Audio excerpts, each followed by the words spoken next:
ለእግዚአብሔር ለአምላካችን ይሁን። ኢየሱስ ክርስቶስ ትላንትናም ዛሬም እስከ ለዘላለም ያው ነው። በዘኍልቍ መጽሐፍ ምዕራፍ 35 ቁጥር 6 ላይና በአንደኛ ዜና ምዕራፍ 6 ቁጥር 57 ላይ የእግዚአብሔር ቃል ሲናገር እንደዚህ ይላል። በብሉይ ኪዳን ለክህነት አገልግሎት የተለዩትን የአሮንን ልጆች ወይም ሌዋውያንን እግዚአብሔር ከጥፋት ሊያስመልጣቸው አንድ ትእዛዝ አወጣ። ይህም ትእዛዝ በሙሴ አማካኝነት ተነገረ። ለእነኚህ ለሌዋውያንና ለካህናት ማምለጫ እንዲሆኑ ከተሞች እንዲሰሩ ትእዛዝ ወጣ።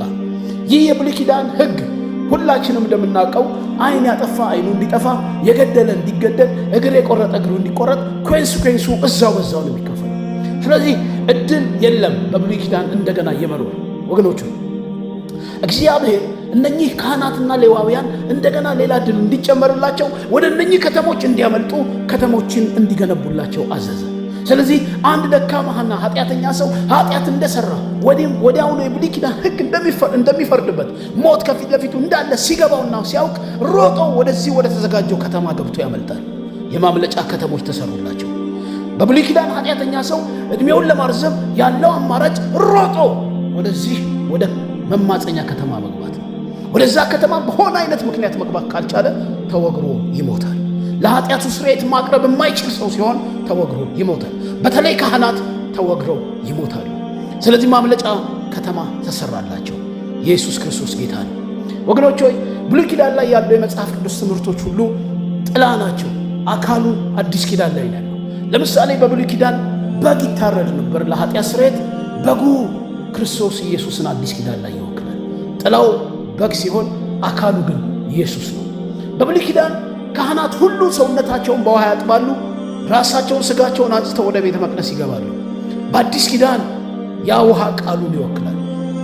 በአንደኛ ያዕቆብ ምዕራፍ 1 ቁጥር 18 ላይ በእውነት ቃል አስቦ ወለደን ስለሚል የእግዚአብሔር ቃል ሰዎችን የማንጻት አቅም አለው።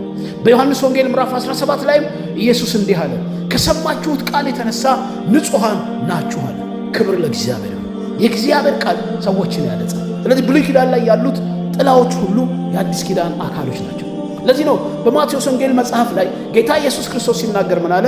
እናንተ መጽሐፍትን ትመረምራላችሁ፣ መጽሐፍት ሁሉ ስለ እኔ ይናገራሉ፣ ነገር ግን ሕይወት እንዲሆንላችሁ ወደ እኔ አትመጡም አለ። ሰዎች መጽሐፍትን የሚመረምሩትን ያህል ወደ ኢየሱስ ቢመጡ የበለጠ እውነት ይበራላቸዋል። ኢየሱስ ክርስቶስ ማምለጫችን ነው። እነኛ የማምለጫ ከተሞች ለሌዋውያን፣ ለካህናት፣ ለአሮን ልጆች የተሰሩት የማምለጫ ከተሞች ዛሬ ክርስቶስ ኢየሱስን ይወክላሉ። ክርስቶስ ማምለጫችን ነው። ከኃጢአት ፍርድ፣ ከሞት ማምለጫችን ነው። በጌታ በኢየሱስ ክርስቶስ ስም ከእርግማን ማምለጫችን ነው።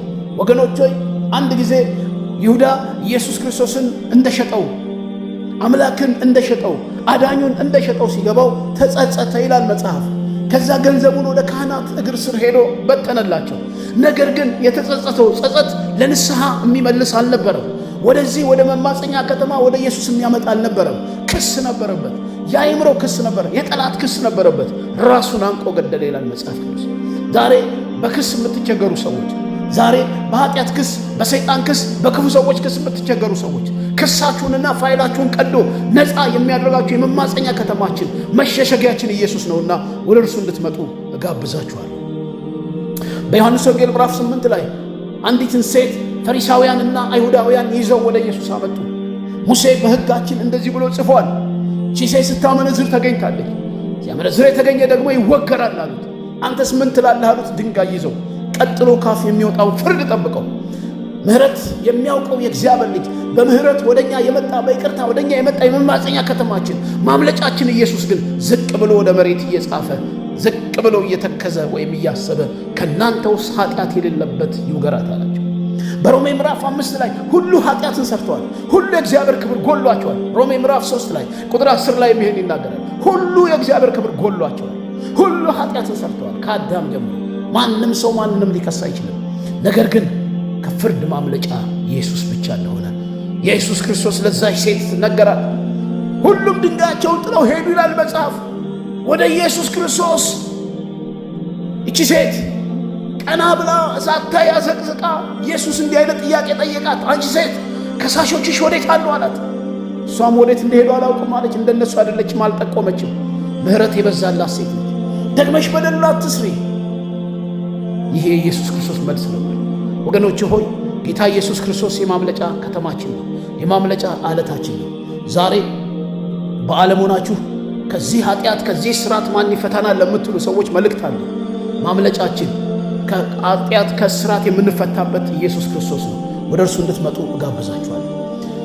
የዕብራውያን ጻፊ ምዕራፍ 1 ቁጥር 1 ላይ ከጥንት ጀምሮ እግዚአብሔር በብዙ አይነት በብዙ ጎዳና ለአባቶቻችን ተናግሮ ሁሉን ወራሽ ባደረገው ደግሞ ዓለማትን በፈጠረበት በልጁ በዚህ ዘመን ለእኛ ተናገረን ይላል። የእግዚአብሔር የመጨረሻ መናገሪያ ኢየሱስ ክርስቶስ ነው። እሱን ማሰማ ነፍስ ትጠፋለች። እነ ሙሴ የመሰከሩለት፣ ነቢያት የተናገሩለት፣ ሐዋርያት የተናገሩለት ኢየሱስ ክርስቶስን የማሰማ ነፍስ ትጠፋለች። ማምለጫችን ኢየሱስ ነው። እግዚአብሔር ከዘመናት በፊት ከጥንት ጀምሮ በብዙ አይነት ጎዳና ተናግሯል። በብዙ አይነት በመላእክት፣ በጻድቃን፣ በሰማዕታት እንዲሁም ደግሞ በታቦታት ተናግሯል። አሁን ግን በዚህ የዘመን ፍጻሜ በአንድ ልጁ ተናገረን። እርሱም ማምለጫችን ነው።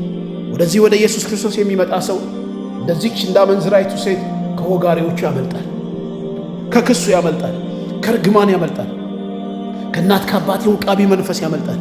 ማምለጥ ትፈልጋለህ ወንድሜ፣ ማምለጥ ትፈልጋለሽ እህቴ። ዛሬ መልእክቴ እንደዚህ ነው። የማምለጫ አለታችን፣ የማምለጫ ከተማችን፣ የመማፀኛ ከተማችን ኢየሱስ ነው። እናንተ በጌታ ቤት ደግሞ ያላችሁ አገልጋዮች፣ አማኞች፣ ረጅም ዓመት በእግዚአብሔር ቤት ያስቆጠራችሁ፣ በጠላትና በክፉ ሰዎች ክስ ውስጥ ያላችሁ፣ ስማችሁን ጭቃ ጠላት የሚቀባባችሁ ወይም ደግሞ ስጋችሁ የደከመባችሁ ለእናንተ መልእክት አለኝ። ማምለጫችሁ ኢየሱስ ነው። ዓለም፣ ሰይጣን ከሰው አእምሮውን አስጨንቀው ወደ ሞትና ወደ ጨለማ ይልካሉ። ነገር ግን ጌታ ኢየሱስ ክርስቶስ እንደገና እድል፣ እንደገና ምሕረት፣ እንደገና ይቅርታ የሚሰጥ ጌታ ነው። ወደዚህ ጌታ ፊታችንን እንድናዞር ዕለት ዕለት ከዚህ ጌታ ጋር ያለንን ኅብረት እንድናሳድግ በጌታ ቤት ላላችሁ መልእክት አለኝ። ኢየሱስ ክርስቶስ ጌታ ነው። መዳን በሌላ በማንም የለም፣ እንድንበት ዘንድ ከሰማይ በታች የሰጠን ሌላ ስም የለም ተብሎ በሐዋርያት ሥራ ምዕራፍ 4 ቁጥር 12 ላይ ተጽፏል። ይህ የመዳኛ መንገዳችን፣ መማፀኛችን፣ ማምለጫችን ነው። ወደዚህ ጌታ በመጠጋት ሰው ከሰይጣን፣ ከሲኦል፣ ከክስ፣ ከድንገተኛ መቅሰፍትና አደጋ ያመልጣል። ጸልያለሁ በጌታ በኢየሱስም እርግማን ይሰበር፣ ሟርት ይሰበር፣ ድግምት ይሰበር። ትውልድን የሚያስጨንቅ የክስ ፋይል በኢየሱስም ይቀደድ። ወገኖች ሆይ ዛሬም ኢየሱስ ክርስቶስ ያድናል። ዛሬም ኢየሱስ ክርስቶስ ይጣራል። የዓለም ፍጻሜ ደርሷል። ብዙዎች ከሞትና ከጭንገፋ ከኃጢአት ለማምለጥ፣ ብዙዎች ከሞትና ከዘላለም ፍርድ ለማምለጥ በማርስ ላይ ቤት ይሰራሉ። ከመሬት በታች ከባህር በታች ቤት ይሰራሉ። እሱ ሁሉ አያስመልጥም። የመጨረሻውን ቀን የሚያስመልጠው ግን አንድ አለ፣ የእግዚአብሔር ልጅ ኢየሱስ በቀራንዮ መስቀል ላይ ስለ እያንዳንዳችን የተሰቀለ፣ የክስ ፋይላችንን የቀደደ፣ አምልጠን የተሸሸግንበት፣ ዕድሜያችን የተቀጠለበት፣ አንቱ የተባልንበት፣ ጤና ያገኘንበት፣ ሰላም ያገኘንበት፣ ይሄው እግዚአብሔር መካሪዎች ያደረገን፣ ትውልድን በክርስቶስ ተመለሱ ብለን እንድንመክር፣ ለአገር ሰላምና ረፍት፣ ጤና፣ ምድር በረከት እንድትሆን እንድናውጅ፣ እንድንሰራ አንደበታችንን ቀብቶ የላከን ጌታ እዚህ ሰዓት ይህን ቃል እንድናውጅ ድል ሰጥቶናል። እናገራለሁ። ማምለጫ ኢየሱስ ነው።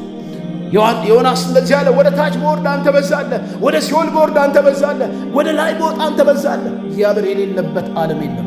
ማርስ ጁፒተርም የነሱ ናቸው። ሰዎች ወደ ማርስ በመውጣት ለማምለጥ በሚያደርጉ ጥረት ውስጥ እነግራችኋለሁ፣ ማምለጥ የሚቻልበት ሁኔታ አይደለም ያለው። እሱንም እግዚአብሔር ይቆጣጠረዋል። ይልቅስ ማምለጫችን አንድ አለ። ማምለጫችን የናዝሬቱ ኢየሱስ ነው። ወደዚህ ጌታ ትውልድ እንዲመጣ ወገኖች ሆይ እናበረታታለን። በኤፌሶን ምዕራፍ 1 ቁጥር 8 ላይ የእግዚአብሔር ዘላለማዊ ፕሮግራም፣ ዘላለማዊ አጀንዳ ምንድን ነው ብለን ስንጠይቅ መልስ አለ።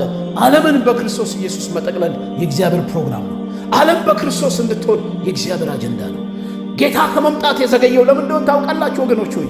ዓለም ሁሉ በክርስቶስ ኢየሱስ ምሕረት ውስጥ እስኪሆን፣ ወደዚህ መማፀኛ ከተማ እስኪገባ፣ በጌታ በኢየሱስ ክርስቶስ ጥላ ስር እስኪሆን፣ ሁሉም በሚችል በጌታ በኢየሱስ ክርስቶስ አምላክነት ስርና ጌትነት ስር እስኪገዛ ጌታ ዘገየ እንጂ ጌታ ስለ ተስፋ ቃሉ አይዘገይም። አሁንም እድል አለን ወገኖች ሆይ።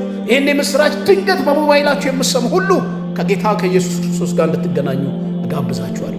መጽሐፍ ቅዱሳችሁን በመክፈት ኅብረት እንድታደርጉ በኢየሱስ ስም እለምናችኋለሁ። ጸጋው ከሁላችን ጋር ይሁን። እግዚአብሔር ይባርካችሁ። ኮፒ ሼር እና ዱዊት በማድረግ ለሌሎች እንዲደርስ እንተባበር። እግዚአብሔር አምላክ ይባርካችሁ። ወዳችኋለሁ። ፓስተር አሌክስ ነኝ። ሃሌሉያ! ክብር ለእግዚአብሔር ይሁን።